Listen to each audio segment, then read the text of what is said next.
habitante de Pindorama. Não, quem tá apresentando hoje não é o chato do gordinho, sou eu, a Gi, que sou muito mais legal que eles. E a personalidade que a gente trouxe, ela é uma educadora, professora e ex-coordenadora do Núcleo de Incentivo à Leitura da editora Companhia das Letras, fundadora da Janina Consultoria e colunista da revista Emília. Ela possui licenciatura em Pedagogia, pós-graduação em Recursos Humanos, em Economia com foco em Cooperativismo e é especialista em Políticas Públicas. Como trabalho, implementou mais de 100 clubes de leitura, treinou mediadores de leitura em prisões, ministrou cursos e palestras em todo o Brasil e iniciou seu trabalho na Companhia das Letras com o objetivo de estabelecer um projeto especial para capacitar 2.000 professores da rede pública brasileira. Recentemente, formou 700 mediadores do Clube de Leitura e atualmente é coordenadora da Remissão em Rede. E agora ela está realizando um trabalho no ângulo de Boituva, o ângulo leitor, com o intuito de incentivar a leitura em nossa escola, mostrando a importância dos livros para todos os alunos e pais do ângulo de Boituva. Com vocês, Janine. Obrigada! E aqui comigo tá também o Pedro e a Angélica, que vão apresentar o programa. Oi, gente. Então, Janine, a primeira pergunta que a gente queria fazer para você é o que é o projeto do ângulo leitor, né? Obrigada pela pergunta, pelo convite, por estar aqui no podcast com vocês. O ângulo leitor, ele é um convite, ele é um desejo, ele é uma possibilidade, é um espaço que a gente está criando para pensar a literatura de forma mais orgânica aqui na escola. Então, nossa intenção é que tenha um clube de leitura em cada ano do clube do ângulo, né? Desde o Fundamental 2 até o terceiro do médio. E que a gente possa se dedicar a uma leitura leve, com prazer, sem pensar em vestibular, sem pensar em prova, sem pensar em objetivos, mas como a gente senta em roda e discute sobre um conto ou uma obra que vai ser bacana para os alunos acessarem. Uhum. Então, Janine, como você... de onde surgiu essa ideia de fazer um clube de leitura? Então, como vocês falaram na apresentação, lá em 2010 eu recebi um convite da editora Companhia das Letras para começar a pensar a formação de leitores aqui no Brasil. Um dos diretores trouxe uma ideia de que fora do Brasil a gente tinha clubes de leitura nos cafés, nas livrarias, na casa das pessoas e que... Em comparação às pesquisas que tem de leitura no Brasil, que o brasileiro não lê nem dois livros, né? Na época não lia 2 livros por ano, 2 livros de literatura, a gente pensou que se tivesse um clube de leitura que acontecesse uma vez por mês, a gente chegaria numa média de 12 clubes. E como eu já trabalhava com coletivos, com educação, com cooperativas, recebi esse convite. Então, a ideia do clube surge tanto de uma necessidade, né, apontada pelas pesquisas, como desse lugar que já existia em outros países. E aí a gente começou a fazer essa implementação. No final de um ano a gente já apoiava 70 clubes, no final de 2 anos 100 clubes, depois 200 clubes. E aí, desde então, há 13 anos, eu venho fazendo essa experiência que é reunir pessoas em torno de um livro de literatura por mês. Legal. E qual é a sua relação com a literatura? O que ela significa para você? E essa pergunta é profunda, né? Quando eu penso nisso, eu lembro de quando eu era pequena, devia ter uns 4 ou 5 anos, e meu pai lia para mim toda noite. Então também tem uma relação com a leitura que passa pelo afeto, familiar, que né? Dentro de casa eu tinha acesso a livros, né? E que não é a realidade da maioria das pessoas. E o meu pai lia para mim um livro que chamava Pequena Sereia, mas não é dessas que tem hoje na Disney, né? Era um final de livro que a sereia ficava sozinha na pedra, olhando o castelo, e no castelo tinha uma festa e o príncipe estava casando com outra pessoa. E meu pai me lia esse livro e eu pedia para ler de novo, e um dia ele falou: mas por que você pede sempre o mesmo livro? Eu falei: porque esse final é muito triste, né? Eu quero que você leia outra, né? Que seja outra coisa. E aí foi muito interessante que ele falou para mim: então, já que você perguntou, eu preciso te dizer que a vida também é triste. A vida é muito bonita, mas ela também é triste. E esse livro termina assim. E eu acho que depois, né, pensando sobre a minha trajetória, sobre o meu interesse por livros, passa por esse afeto, por essa leitura, mas também passa por esse lugar que a literatura me emprestou palavras também para a tristeza. Sabe? Me emprestou palavras para olhar para o mundo, para olhar para o meu mundo, para olhar para tudo que acontecia, para entender as personagens. Então, acho que a minha aproximação com a literatura foi primeiro pelo sentido que ela fez para mim e depois pelo desejo que eu tinha de compartilhar com as pessoas algo que para mim era tão precioso. Legal. A literatura é uma forma da gente se enxergar, né? Eu sinto muito isso, assim. Chegar ao mundo também. Total. Eu acho que é esse lugar da gente poder se olhar com outros olhos, né? Pelos olhos dos personagens, por situações que a gente não passou, mas que a gente passa quando a gente vive ali naquela pele, né? Do protagonista ou das pessoas que estão ali. Cria mais empatia, né? Pelas pessoas. Total. Então, Janine, por que você decidiu trabalhar na área da educação? Foi alguma coisa que te motivou desde a sua infância? Você pode contar um pouco pra gente como surgiu isso? Posso. Tem muito a ver com a minha infância também. Eu, por conta dos livros, eu me alfabetizei sozinha. Então, esse lugar do afeto, meu pai ia lendo pra mim e, de repente, quando eu fui fazer um aniversário de 5 anos, tinha uns convitinhos em cima da mesa, fui lá e escrevi o nome dos meus amigos, né, e tal, e minha mãe, meu Deus, ela sabe ler, né? Nossa, tão naturalmente assim? 5 anos. Legal. Que não é um naturalmente do nada, é um naturalmente desse contato, né? Então ele ia lendo as palavras, de alguma forma elas foram fazendo sentido pra mim. E aí quando eu fui para o primeiro ano, eu já sabia ler há muito tempo e vários amigos meus não sabiam ler. E a professora, quando ia ensinar, ela repetia para eles a mesma coisa, quando eles não entendiam, a mesma coisa que ela tinha acabado de falar. E um dia eu falei, professora, eles não são surdos. Você tem que falar diferente. Ela deve ter ficado brava. Ela ficou assustada, mas ela teve uma sacada. Então ela falou, então tá bom, fala diferente você. E aí eu virei pros meus coleguinhas que ficavam ali do lado e falei, olha, eu acho que é assim, assim, assim, qual que é seu nome? Aí escrevi a letra do nome dele. Aí eles, tô entendendo. Eu falei, então agora você vai ensinar seus amigos, já que você já sabe ler. Então eu fiquei com um grupo o ano todo. Eu ensinava os meus amigos, e aí não só português, mas ciências, né, matemática. E aí eu comecei a perceber que a escola podia ser um lugar muito legal se as matérias fizessem sentido para as pessoas. Por que elas ficavam repetindo, copiando da lousa? As matérias elas eram compartimentadas, por que não podia ser conectado? Então, esse meu olhar para a educação, acho que começa cedo, e aí desde os meus 12, 13 anos eu dizia que eu ia fazer magistério, que eu ia fazer pedagogia. Os meus pais tentaram mudar, né, sugerir que eu fizesse medicina, direito, engenharia, que são sempre as faculdades mais cotadas aí, né, dos estados.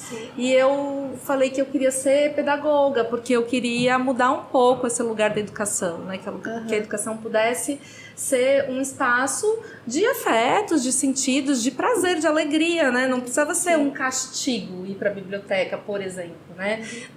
Acho que agora não tem mais isso, mas no passado um dos castigos dentro da escola era você ir para a biblioteca. E eu falava, gente, mas a biblioteca é tão legal. Então, como a gente vai reorganizando esse pensamento, e eu acho que foi por isso que eu acabei indo para a área da educação, né? E depois educação e cultura conectados. Deixar o aluno numa posição menos passiva, né? No aprendizado, assim. Totalmente, né? Então, um dos meus gurus é o Paulo Freire, né? Paulo Freire fala da educação pelo diálogo, né?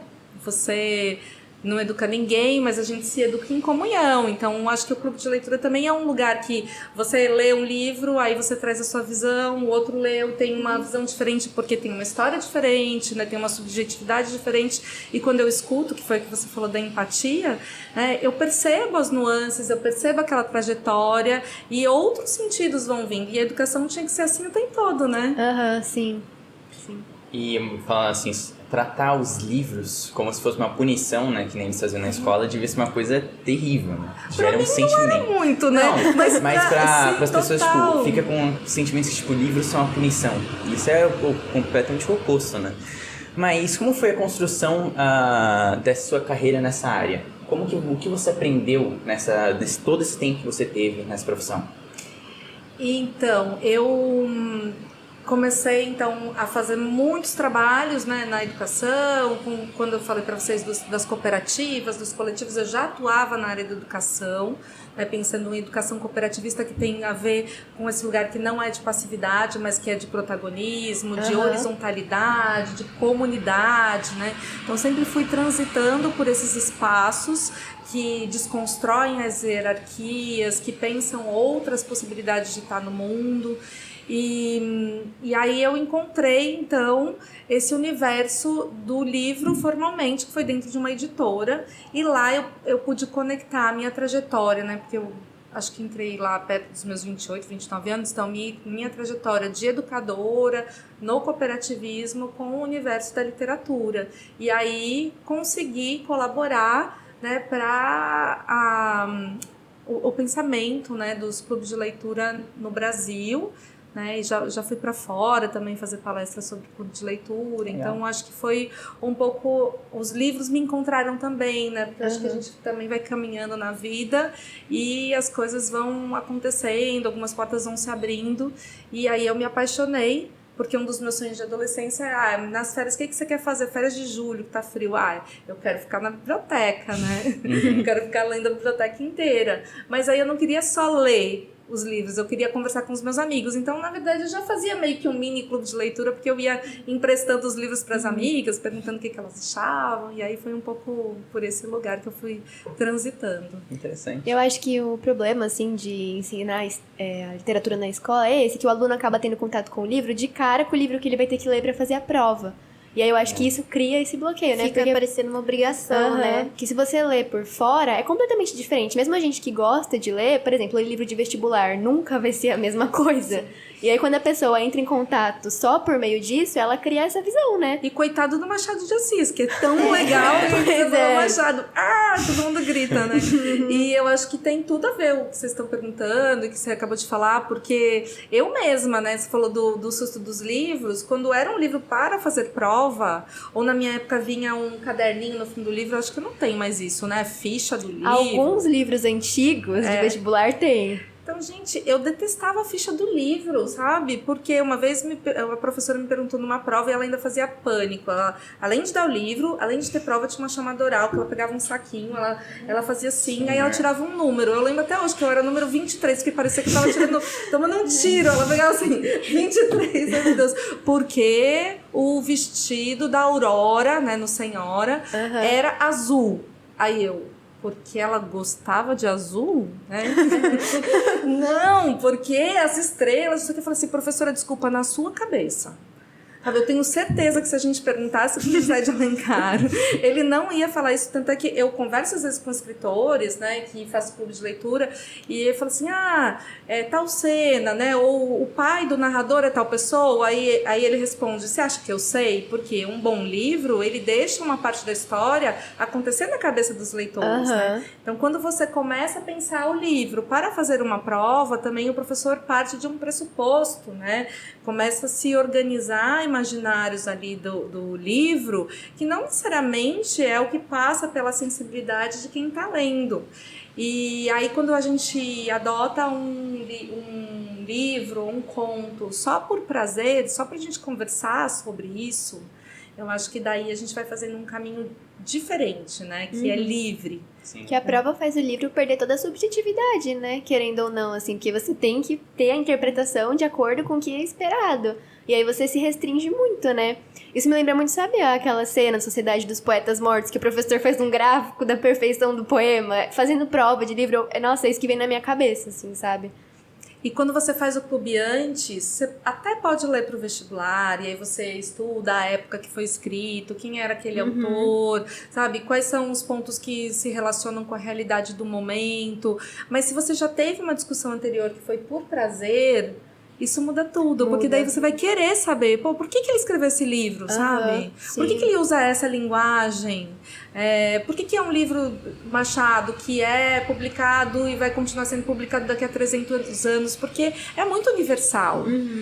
Tem essa linguagem, aconteceu numa época, mas continua acontecendo hoje. Então o cara foi um gênio, né, de escrever com aquela forma, daquele jeito, sobre aquele assunto. E aí muda dentro da gente nossa relação com a literatura. Com certeza. Então, Janine, pelo que você contou, você teve o prazer, tipo, do seu pai ler pra você desde você pequena, e isso mudou completamente a sua vida, né? E influencia com o que você trabalha hoje. Como experiência própria, como você pode descrever que a leitura influencia a vida das pessoas?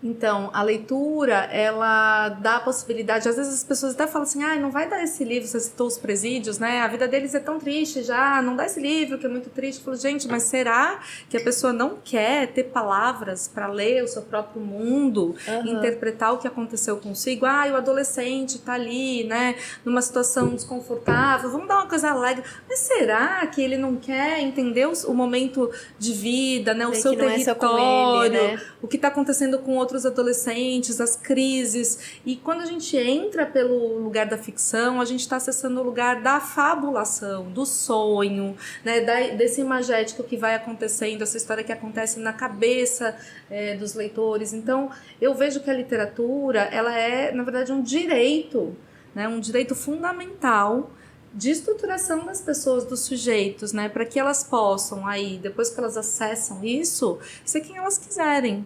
Porque ela vai ter a possibilidade de receber palavras, de escolher as suas palavras, de falar por si próprio, de interpretar seu mundo, de ter uma visão crítica, cidadã, né? Pensar quais são os sonhos que ela quer colocar no mundo, o que ela quer construir, com quem. Então a literatura, ela é uma porta para esse sonho e para essa interpretação pessoal e também coletiva. E assim, como você acha que a literatura age especificamente para formar a opinião, caráter dos jovens? Eu vejo muito nos clubes de leitura com os jovens o quanto é importante eles lerem um livro e conversarem entre si.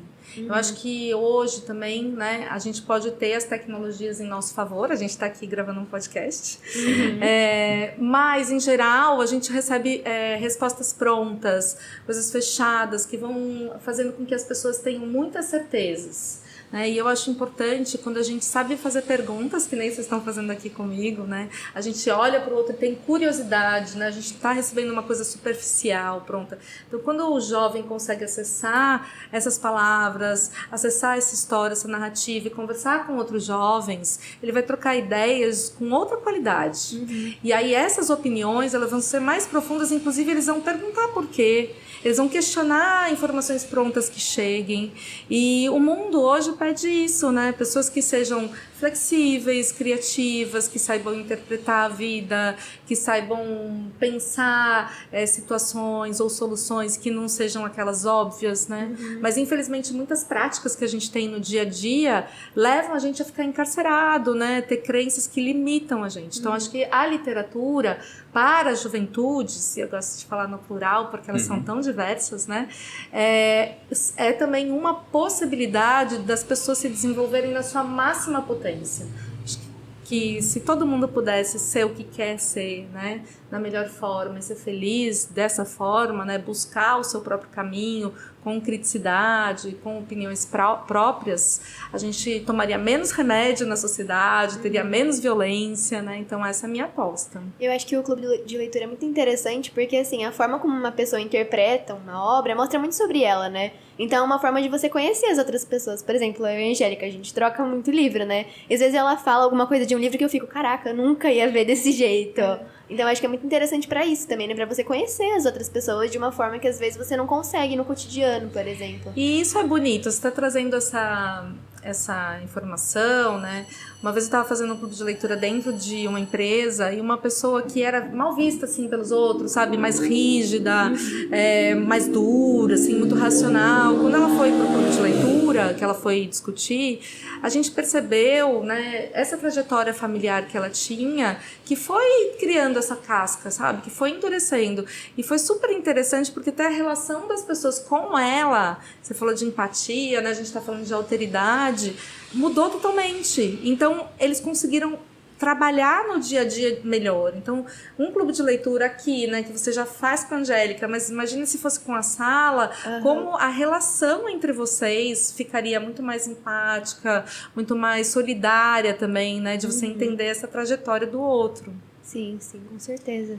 E qual é a importância da presença da literatura nesse momento de mudança que a gente passa, nós adolescentes, da da criança até virar adolescente e até para virar adulto. Qual a importância da literatura nisso?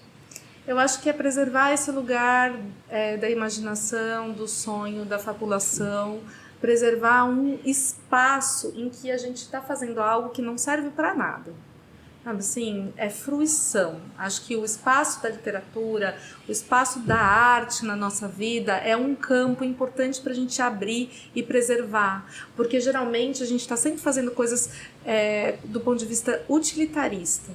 E aonde que a gente preserva um campo em que a gente só está lendo, só com muitas aspas, né? Sim. Que a gente só está ali se dedicando a um espaço, um ritmo de vida, né, que é diferente do que esse rolo compressor que a vida em geral apresenta pra gente na vida adulta, né? Então acho que um adolescente, um jovem que teve a possibilidade de preservar esse campo interior, ainda que a vida adulta demande, né, muitas responsabilidades, enfim, o que vocês escolherem para vocês, vai ter um lugar interno em que vocês podem se abrigar e continuar nutrindo.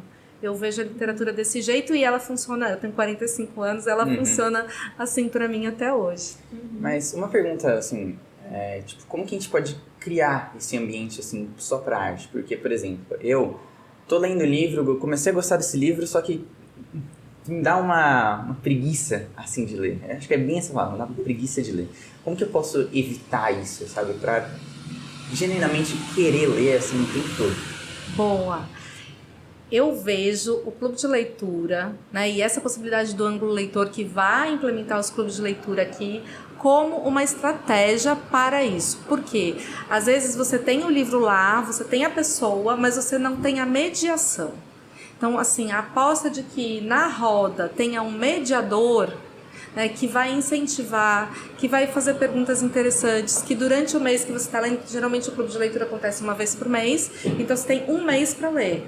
Ele faz perguntas, sabe? Ele lê um trechinho para aguçar a vontade. Aí se a sala inteira ou se um grupo está lendo, é isso. Vai lá, Pedro, passa da página 30 que fica bem melhor, né? Então, acho que a leitura, eu nem gosto de chamar de hábito. Muita gente fala hábito da leitura. Para mim, o hábito, ele reflete uma repetição. Eu estou pensando em uma prática social leitora, né? A leitura é uma cultura. Então, quando a gente tem um coletivo, ou a escola toda, né, se mobilizando para implementar o ângulo leitor, né, vocês vão falar para o colega, não, eu quero atravessar esse livro, né, eu quero ler, vamos juntos, né? Aí tem um professor que está com essa perspectiva também, que não é de dar uma aula sobre o livro, mas quer mediar esse texto para preservar esse espaço de leitura. Isso tudo colabora para que todo mundo aos poucos vá atravessando esse livro. A minha experiência é que em menos de 6 meses, mesmo uma pessoa que não tem prática leitora ou que não tem o fundamental completo, estou falando de adultos, né, pensando no Brasil, todo mundo gosta de beleza. Então, quando a gente consegue organizar esse círculo, né, dessa forma livre, do prazer, com perguntas abertas, trazendo todo mundo para esse pertencimento, é muito raro alguém não querer ficar. Eu só queria complementar com uma coisa que o Pedro falou, que às vezes eu sinto que, tipo, eu não acho que seja só preguiça, às vezes eu travo no livro, sabe? E é justamente o que você falou. É por não conseguir se envolver na história e não ter alguém para conversar. Tipo, se você conseguir conversar com alguém sobre o que fala o livro, você vai entender, vai ficar envolvido na história e vai querer saber o final. Mas se não tiver, tipo, só você e a leitura, sem alguém para mediar, como você disse, aí você não, sabe, não vê um sentido pra continuar a história. Você fica travado, sabe? Não acho que seja só preguiça, como você disse, sabe? Outro dia eu ia mediar um livro que chama As Horas, do Cunningham, Michel Cunningham. E até a página 70 ele é meio arrastadinho mesmo. E uma amiga minha que é super leitora, então é isso, né? É porque aquele livro, ela falou, não vou dar conta, não vou ler esse livro. Eu falei, vai. Porque ele é maravilhoso. Então, olha, quando você chegar na cena do bolo, que vai ser mais ou menos lá pela página 73, Aí o negócio vai embora. E ela falou a mesma coisa, né? Ela falou depois: poxa, que bom que você falou pra eu chegar no bolo. Porque realmente, depois da cena do bolo, fica a dica, a gente vai embora no livro. Então é um pouco esse lugar coletivo da gente ir construindo essa cultura leitora. E como que os pais podem apoiar o projeto do Ângulo Leitor? Essa pergunta é super importante, né? Acho que também, como a gente está falando das práticas leitoras, de comunidade, além de investir, né? Porque assim, comprar um livro não é um custo. Um livro é um universo, ele é um investimento, né? Então, quando começar o projeto do Ângulo Leitor, né, que eles apoiem, né? Comprem esse livro por mês, ou enfim, a gente vai organizar melhor se começa com contos, se começa com o livro inteiro. Então, acho que tem isso. E também, as pesquisas todas mostram que quando, né, eu estava falando da minha casa, que tinha livros, né, que os meus pais liam, minha mãe lia. Então, se você tem o desejo que o seu filho seja um leitor, que a sua filha seja um leitor, experimenta, né? Tem tanto clube de leitura online gratuito, eu mesmo Medievares, que vocês podem buscar e achar, né? Tem tantos espaços. Então, como seria bacana, né? Um momento à noite em que todo mundo tira o celular da mão e está sentado na sala lendo o livro, nem que seja por 10 minutos, sabe? É que nem correr. Eu nunca imaginei um dia que eu fosse correr 7 quilômetros. Você começa com 100 metros, com 200 metros. Então, lê uma página, lê um capítulo, né? E aí, todo mundo junto na casa, tendo essa prática coletiva, também é uma forma de pais e mães incentivarem que seus filhos e filhas possam ler. Então, Janine, a gente tá vendo aqui que você trouxe alguns livros pra nossa mesa. Tem algum que você queira compartilhar com a gente? Eu trouxe, sempre ando acompanhada com os livros, se pudesse trazia a biblioteca toda, né? Mas tem um poema aqui que eu queria deixar para vocês, que eu acho importante também colocar a literatura na roda, né? Já que a gente estava falando dela, o livro chama Rubra, da Ana Luísa, e fala assim: poesia, essa teimosia que avança sobre mim e que me arranca da tristeza sem norte, sem forma, sem pulso, sem fim. Poesia, já que me tiraste das sombras, seja agora a adaga do meu destino de resistência. Eu que sou mulher e que sei que sou assim, forte e densa, nuance seiva, pranto noite, canto silêncio. Para que o amor reine e floresça, é preciso que a maldade emerja e a poesia a vença. Com versos lhe corte a cabeça, com mãos palavras lhe verta a peçonha. E como uma criança que sonha, sopre em seus ouvidos e bem no meio do peito já basta. Vem assim maldade, pode vir, estou pronta. Nossa, linda. Lindo mesmo. Muito obrigada, então, Janine, por você ter participado do nosso episódio de hoje. E a gente queria te dar uma lembrancinha pra você levar o Ninho com você nos seus livros, né? Eba, ganhei um marcador lindo, ó. Exclusivo do Ninho das Feras. Só pros meros. E muito obrigada você que acompanhou a gente até agora. A gente queria pedir que vocês apoiassem, né, o Ângulo Leitor, tanto os alunos quanto os pais, e que continuem acompanhando o Ninho das Feras. E é isso, gente. Muito obrigada. Obrigada, Janine, por ter aceitado o nosso convite. Obrigada. Tchau. Tchau. E eu não sou gordinho.